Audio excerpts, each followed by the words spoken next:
Hello guys, welcome to my channel Murali classes.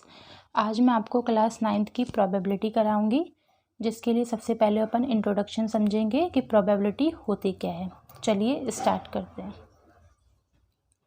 देखिए, probability is the measure of the likelihood of an event to occur. देखो, probability होता क्या है, तो probability वो मेज़रमेंट होता है जिसके लिए आपके पास जो भी इंसिडेंट होता है, जो भी इवेंट होता है, उसके कितने पॉसिबल केसेस बनते हैं वो आपकी प्रोबेबिलिटी आपको बताती है। मतलब जैसे कि सपोज़ करो कि अपन ने एक डाइस थ्रो किया, तो उस डाइस में मैं आपसे पूछूंगी कि 5 आने की प्रोबेबिलिटी क्या है, तो आप क्या बोलोगे? उस डाइस में 5 कितनी बार आता है? 1 टाइम्स आता है। तो अपन क्या बोलेंगे कि 5 आने की प्रोबेबिलिटी कितनी है? 1 टाइम है। ठीक है। और अपॉन में टोटल नंबर, यानी जितनी बार आपके पास आउटकम्स आए हैं वो, तो अपॉन में डाइस में नंबर कितने होते हैं? 6। तो ये आपकी प्रोबेबिलिटी होती है। इसका फॉर्मूला क्या होता है? Number of favourable outcomes upon में टोटल नंबर।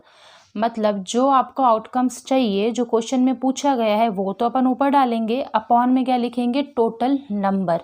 तो प्रोबेबिलिटी क्या होती है? प्रोबेबिलिटी कोई भी इवेंट होता है उसमें कितनी बार कोई मेजरमेंट आता है वो बताती है प्रोबेबिलिटी। ठीक है।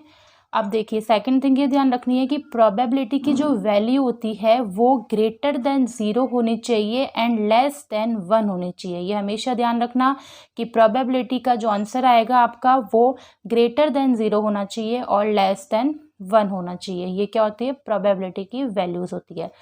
सेकंड चीज़ अपन देखते हैं इवेंट। अब इवेंट क्या होता है, ये भी आपके प्रोबेबिलिटी में आपको मिलेगा। इवेंट, इसकी भी डेफिनेशन देखो। An event is the outcome of defined collection of outcomes of a random experiment. अगर आप कोई भी रैंडम एक एक्सपेरिमेंट करते हो तो उस एक्सपेरिमेंट में आपको क्या क्या मिलता है वो आपका इवेंट होता है। मतलब कितने कितने आउटकम्स आते हैं उसका कलेक्शन करना क्या कहलाता है? इवेंट कहलाता है। जैसे कि अभी से फॉर एग्जांपल देखते हैं, if we are throwing a dice the possible outcomes. अगर अपन एक डाइस को थ्रो करते हैं तो उसमें क्या क्या आउटकम्स आ सकते हैं? देखिए, क्या आ सकता है? 1 2 3 4 5 6, ये सारे आउटकम्स आ सकते हैं अगर अपन डाइस थ्रो करते हैं तो। अब बट मैं ये पूछूं कि उस डाइस को थ्रो करने में इवन नंबर कितनी बार आएगा, तो आप क्या बोलोगे? 2 4 6। इवन नंबर कितनी बार आएंगे? 2 4 6। तो ये क्या हो जाएंगे? आउटकम्स हो जाएंगे।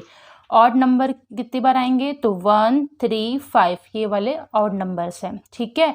तो आउटकम्स क्या होता है? जो आप एक्सपेरिमेंट करोगे उसमें जो जो आपको मिलता है वो आपके आउटकम्स होते हैं। क्लियर है? नेक्स्ट बढ़ते हैं फेवरेबल आउटकम्स में। अब फेवरेबल आउटकम्स क्या होता है, इसकी डेफिनेशन देखते हैं। It is the outcomes that you are looking for in an experiment.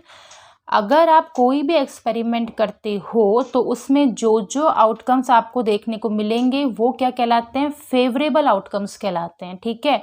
जैसे कि एग्जांपल लेते हैं, when we roll the 2 dice the possible outcomes of getting the sum of no 1 2 dice as 4। अब इसका मतलब क्या था कि आपको उसने 2 डाइस दिए हैं। ठीक है। 2 डाइस आपको एक साथ थ्रो करने हैं, तो उस डाइस को जैसे ही आपने थ्रो किया तो ये क्या पूछ रहा है कि 4 का सम कितनी बार आएगा, तो 4 का सम दोनों को मिक्स करने पर आना चाहिए। ठीक है। तो 1 और 3 इसको मिक्स करो, इसको सम करोगे तो 4 आएगा। 2 और 2 का सम करोगे तो भी 4 आएगा। 3 और 1 का सम करोगे तो भी 4 आएगा। तो ये क्या है? फेवरेबल आउटकम्स है। मतलब आप अगर 2 डाइस को थ्रो करते हो तो सम ऑफ 4 आपको जरूर मिलेगा। तो क्या होंगे? वो फेवरेबल आउटकम्स होते हैं। क्लियर हो गया? नेक्स्ट आते हैं इम्पॉसिबल आउटकम्स। अब फेवरेबल का मतलब क्या होता है कि जो आपने एक्सपेरिमेंट किया है उसमें जो जो आउटकम्स आपको देखने को मिलेंगे वो तो फेवरेबल है, लेकिन इसके अपोजिट इम्पॉसिबल आउटकम्स क्या होता है कि आपने जो भी एक्सपेरिमेंट किया है उसमें आपको वो आउटकम्स नहीं मिलेंगे, तो वो क्या कहलाता है? इम्पॉसिबल आउटकम्स कहलाता है। चलिए इसकी डेफिनेशन देखते हैं। While doing a test, if an event is not possible to occur when its probability will be 0। अगर आपने कोई भी टेस्ट दिया है तो उसमें ये पॉसिबल नहीं है कि किसी के नंबर 0 नहीं आए। ऐसा होता है ना कि अगर कोई भी टेस्ट आप लोगे तो किसी के 0 नंबर भी तो आते हैं, तो ये क्या है? इम्पॉसिबल आउटकम्स है। ठीक है। तो जैसे एग्जाम्पल लेते हैं इसका। एग्जाम्पल है, you can throw a dice outcome 7।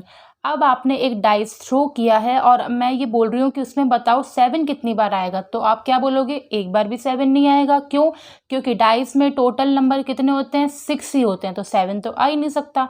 तो इसीलिए ये क्या बन जाता है, इम्पॉसिबल आउटकम्स बन जाता है। ठीक है, अब क्या समझे इम्पॉसिबल आउटकम्स से, यानी वो आउटकम्स, वो एक्सपेरिमेंट जिसको करने पर आपको आउटकम्स नहीं मिलेंगे, तो वो क्या है, इम्पॉसिबल। और फेवरेबल क्या होता है, ऐसा एक्सपेरिमेंट जिसको करने पर आउटकम्स आपको मिलेंगे, तो वो क्या होता है, फेवरेबल होता है। क्लियर है?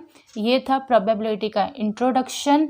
अब नेक्स्ट क्लास में अपन प्रोबेबिलिटी के क्वेश्चन आंसर्स करेंगे। ठीक है, अगर आपको मेरी वीडियो अच्छी लगी है तो प्लीज़ मेरे चैनल को लाइक कीजिए, सब्सक्राइब कीजिए एंड शेयर कीजिए। थैंक यू, मिलते हैं नेक्स्ट वीडियो में।